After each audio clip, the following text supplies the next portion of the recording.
Hi, this is Barrett with West Coast Electric Cycles. I am going to show you how to set up pedal assist with the 12-pole or 16-pole cadence sensor, as well as the digital auxiliary button for the Cycle Analyst display. So here we go. The first thing that we need to do is to install the magnet ring on the crank arm. This one actually is a split magnet ring, so you don't actually have to take the crank arm off, but I am going to show you how to do that just so you know how to if you have an enclosed circle magnet sensor. So this tool here is called a crank removal tool. This one happens to be a Park Tools CWP-7, and it's appropriate to use for square tapered bottom bracket axles. And so the way this works is you just thread the larger part into the crank arm, and that's assuming you've removed the bolt that holds the crank arm on. The crank arm won't come off easily, so you have to use this tool to extract it. So you just thread on the crank removal tool, okay, and where you find it tight, okay, just back it off a little bit. It doesn't have to be super tight, this initial thread.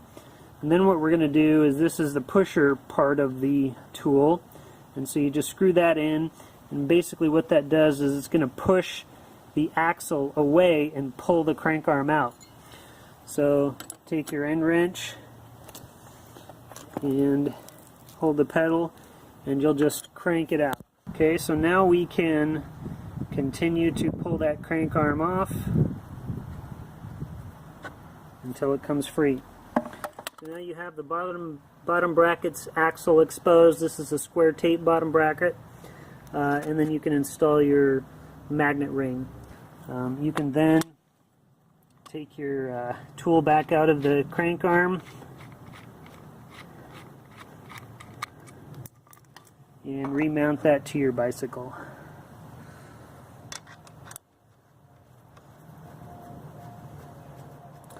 So once you have the chain or the magnet ring installed, you can install the sensor. So this is the sensor here. It has a little swing arm that just zip ties to your down tube. If your space in here is too small to fit this whole sensor, what I've done on other bikes is just cut off this mounting point right here. Just cut that off, and so you essentially just have a flat-backed sensor, and then I'll just use CA glue to glue it directly to that down tube, and that kind of minimizes the clearance that you need for this setup. So that sensor then runs up to the Cycle Analyst. Here's our Cycle Analyst version 3 display, and it connects to the only 5-pin JST connector on the back of the Cycle Analyst. It's the only one that it'll plug into. So it's a 5-pin connector. Actually, 4 of the pins are enclosed, even though it's a 5-pin connector. Alright, so we'll tighten everything down here, and then we'll go up and we'll program our Cycle Analyst. Alright, so this is the 2-button digital auxiliary input for the Cycle Analyst. And Grin Tech sells this, and I also sell this. I purchased them from Grin as a dealer, and I sell them on my website as well. And that plugs in also to the Cycle Analyst. You'll notice that this input, unlike most of the other auxiliary inputs for the Cycle Analyst, this one actually has two connectors. And the reason it has 2 connectors is one goes to the Cycle Analyst, and the other is an output for an additional auxiliary input. So if you already have or are using like a 3-speed switch like this bike has, or a potentiometer, or any of the other auxiliary, the analog auxiliary inputs for the Cycle Analyst, you can still use that in addition to this digital input. Here is our auxiliary input. It's the white connector from the Cycle Analyst. So we're going to use the male pins, and we'll just plug that into we'll just plug those together. So there's our connection here, and you'll notice we still have the output now that we can connect our other device, our analog. So this is my 3-speed switch. So here's my analog, and that would connect to the other connector of that digital auxiliary input.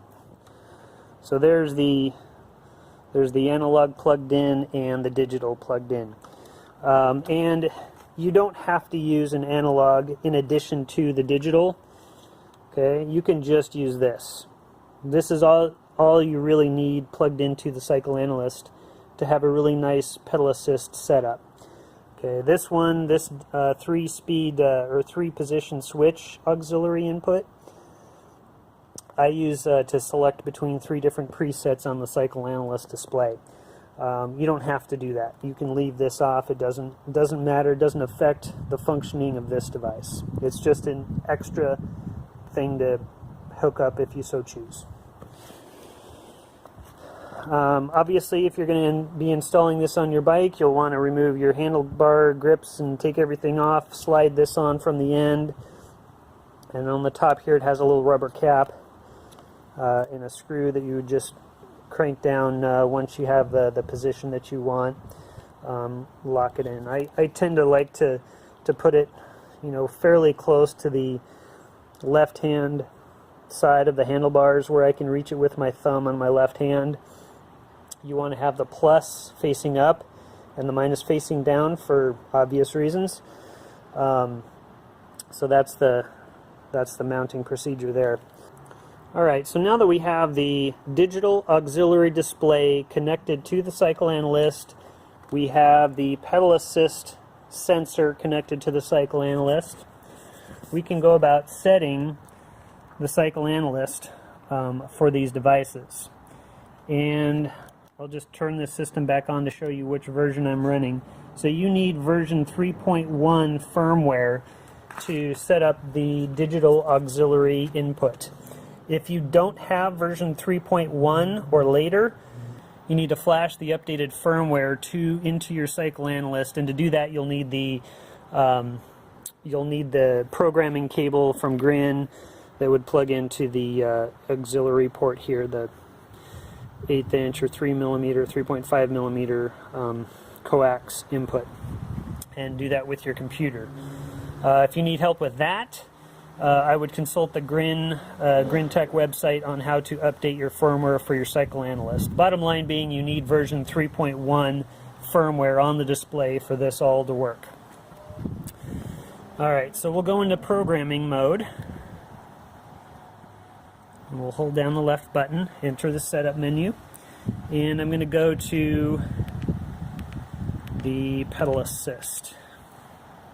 Okay, set up PAS device, and I'm going to long hold the right button to enter into this programming menu. And normally when you first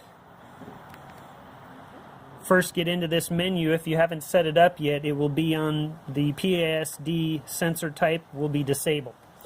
So you want to enable this device. So we're just going to press the right button to basic PAS, and we'll long press to set that function. Okay, PAS poles. This is a 12-pole magnet, so we'll use 12 poles as the entry point here. If you need to change this, you can just right and hold press here, get into the programming menu. You can go up or down with the buttons like you typically would for programming the Cycle Analyst. We're going to leave that at 12 poles.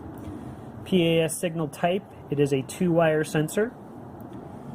Again, if this is set to 1 wire, you would go through the programming menu and change that.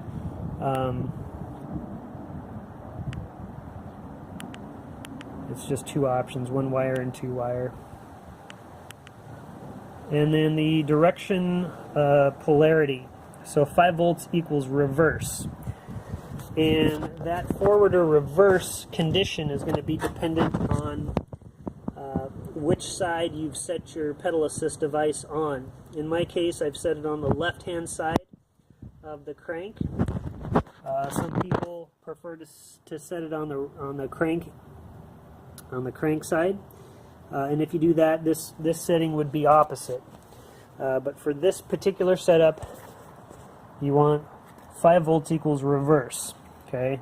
If you want to change that again, just hold the right button down and then change that to forward. Okay, we want reverse, so I'll leave it at that. Alright, so that completes this setup menu. So we've set up our PAS device.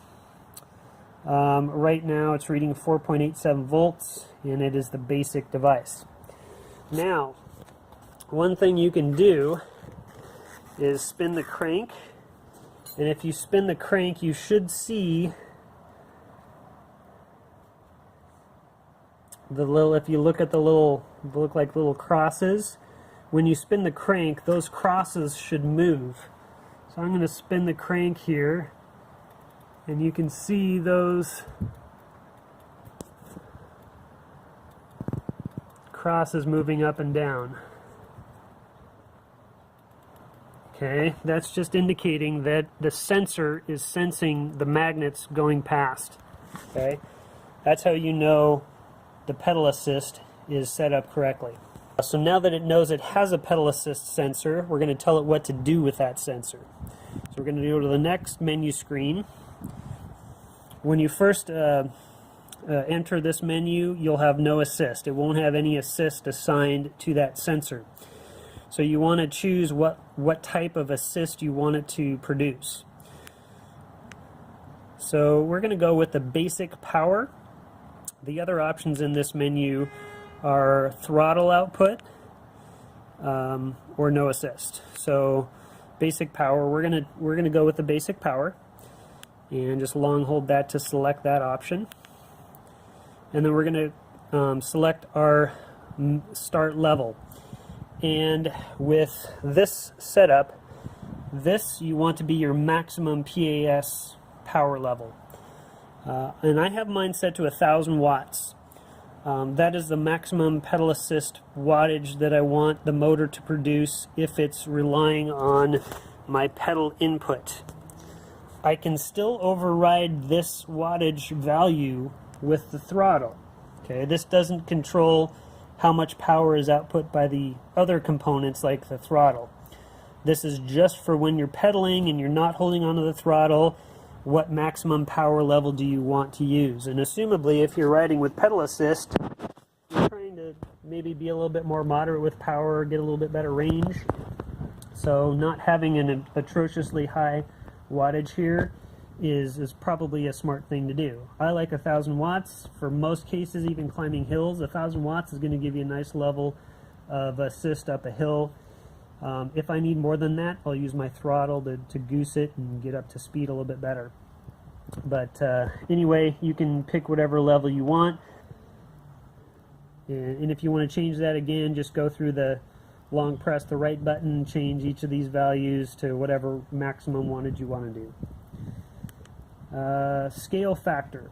Okay, this is, it's kind of a power level based on how fast you're pedaling.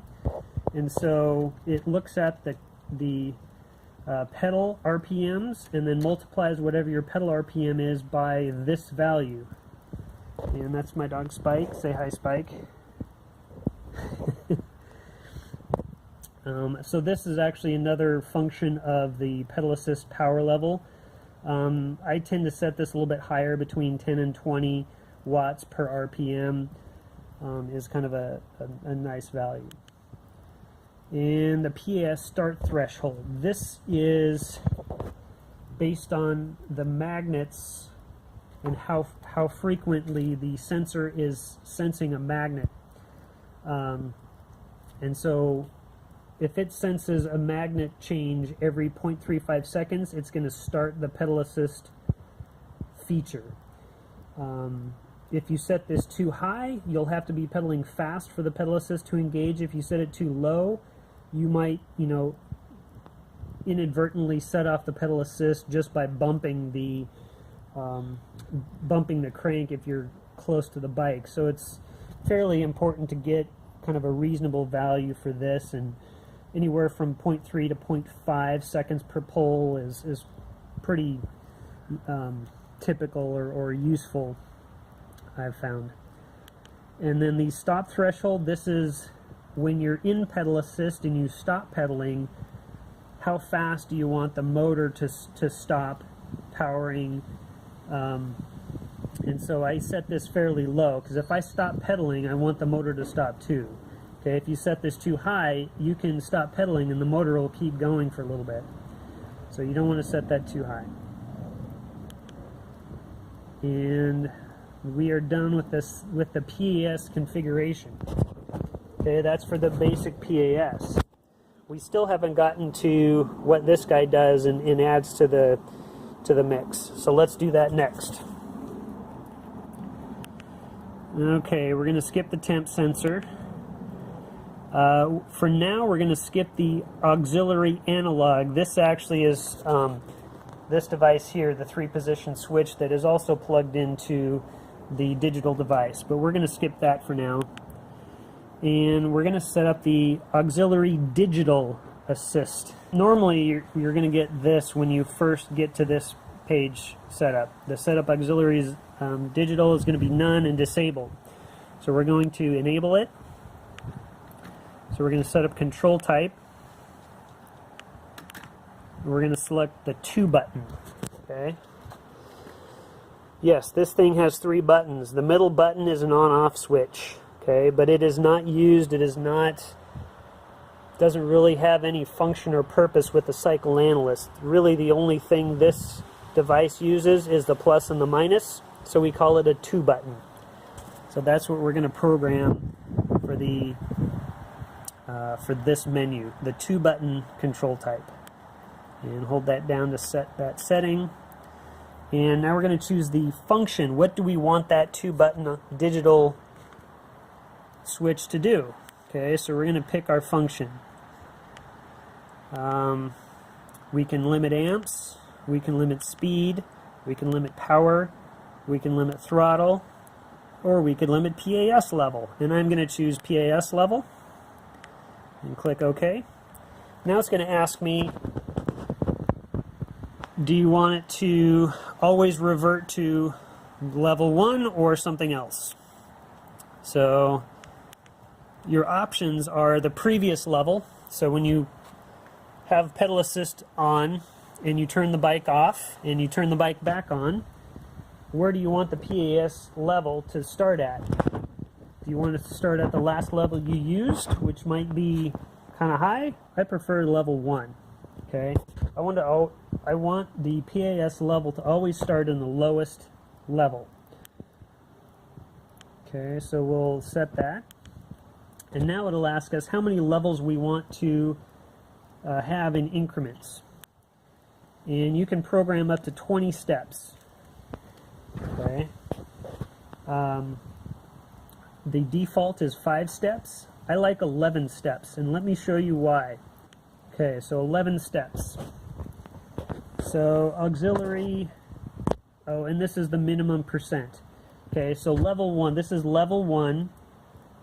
I choose 0% pedal assist in level 1. Okay, which is effectively off, right? 0%, no power. Okay, so now here is our digital auxiliary setup. So when I press the plus button, because I have 11 levels and 0 is level 1, every time I press that button, I get a 10% increase in power. Okay? And this is referring to the 1,000 watt maximum power of pedal assist. Okay, so down to level 1, I have 0 assist. Level 2, I have 100 watts of assist. Level 3, I have 200 watts of assist. Level 4, I have 300 watts, and so on. Okay, so I have 100 watt increments of pedal assist. 10 different power levels for the pedal assist.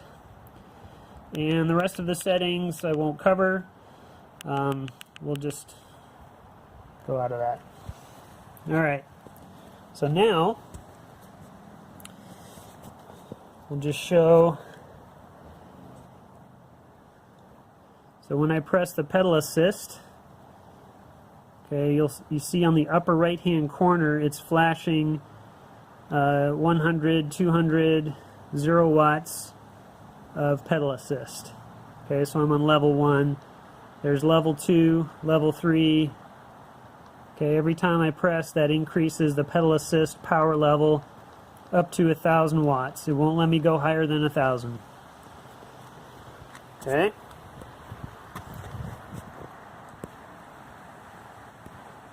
And that is your setup for pedal assist.